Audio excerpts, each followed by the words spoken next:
CS3351 Digital Principles and Computer Organization. Topic is Flipflops, presented by Devi Visalakshi, Assistant Professor of CSC Department, Rohini College of Engineering and Technology.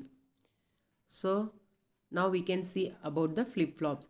JK flip-flop. JK means Jack Kilby, Texas instrument engineer who invented IC in 1958. JK flip-flop has two inputs, J and K. A JK flip-flop can be obtained from the clocked SR flip-flop by augmenting two AND gates as shown below. So this is the diagram for JK flip-flop. The data input J and the output Q are applied to the first AND gate and its output is applied to the S input of SR flip-flop. Similarly, the data input K and the output Q are applied to the second AND gate and its output is applied to the OR input of SR flip-flop. When J equal to 0 and K equal to 0, both AND gates are disabled. Therefore, clock pulse have no effect. Hence, the flip-flop output is same as the previous output. When J equal to 0 and K equal to 1, AND gate 1 is disabled, that is S is equal to 0 and R is equal to 1. This condition will reset the flip-flop to 0. When J equal to 1 and K equal to 0, AND gate 2 is disabled, that is S is equal to 1 and R is equal to 0. Therefore, the flip-flop will set on the application of a clock pulse. When J equal to 1 as well as K equal to 1, it is possible to set or reset the flip-flop. If Q is high and gate 2 passes on a reset pulse to the next clock. When Q is low and gate 1 passes on a set pulse to the next clock. Either way, Q changes to the complement of the last state. Therefore, toggle. Toggle means to switch to the opposite state.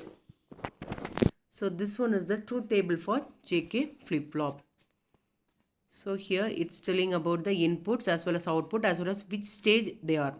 So first we are going to see about the if J equal to 0, K equal to 0, the output is Qn and the state is no change. When K equal to 1 as well as J equal to 0, it will reset the state and the output is 0. And when J equal to 1 as well as K equal to 0, the output will be 1 and it will set the state. And when J equal to 1 as well as K equal to 1, the output will be Qn and the state will be toggle. D flip-flop, like in D latch. In D flip-flop, the basic SR flip-flop is used with complemented inputs. The D flip-flop is similar to the D latch except clock pulse is used instead of enable input. To eliminate the undesirable condition of the indeterminate state in the RS flip-flop is to ensure that inputs S and R are never equal to 1 at the same time. This is done by D flip-flop. The D flip-flop has one input called the delay input and clock pulse input. So this is the diagram for the D flip-flop. SR flip-flop. The S and R inputs of the SR flip-flop are called synchronous inputs because data on these inputs are transferred to the flip-flop's output only on the tri-edge of the clock pulse. The circuit is similar to SR latch except enable signal is replaced by clock pulse. On the positive edge of the clock pulse, the circuit responds to the S and R inputs. So this is a logic symbol as well as block diagram for the SR flip-flop. So this one is the truth table for SR flip-flop.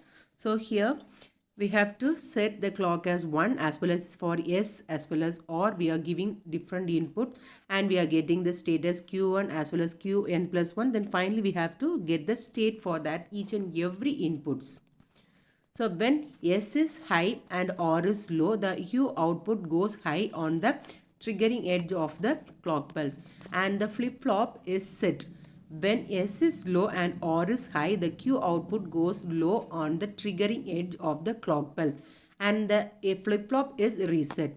When both S and R are low, the output does not change from its previous state and invalid condition exists when both S and R are high. T flip-flop. T flip-flop is toggle flip-flop. Is a modification of the JK flip-flop. It is obtained from JK flip-flop by connecting both inputs J and K together regardless of the present state. The flip-flop complements its output when the clock pulse occurs when input t is equal to 1. When t is equal to 0, qn plus 1 equal to qn. That is, the next state is the same as the present state and no change occurs. When t is equal to 1, qn plus 1 equal to qn. That is, the next state is the complement of the present state.